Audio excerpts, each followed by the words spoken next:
अ, त्या काळी म्हणजे वाचण्यात आहे तुमच्याशी ज्यावेळी चर्चा करतो त्यावेळी लक्षात येतं, की इंदिरा गांधी निकालानंतर अलाहाबादचा जो निकाल आला त्यानंतर 12 जून 1975 नंतर त्या राजीनामा देण्याच्या विचारात होत्या. पूर्णपणे जाहीरपणे आलं तसं.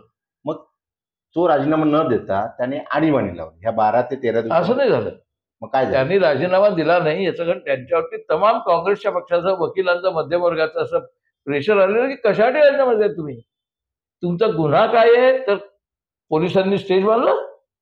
तेव्हा तुम्ही अशा गोष्टीवरती राजीनामा देऊन एक वेगळाच पायंडा पाडताय आणि असा पायंडा पाडून तुम्ही आपलं कोणालाही शरणागती देताय. अशी शरणागती तुम्ही देता कामा नये असं प्रेशर सगळीकडनं, नुसतं पक्षाकडनं नाही इतरांकडनं पण आलं आणि मग इंदिरा गांधी द्विधा मनस्थित गेल्या.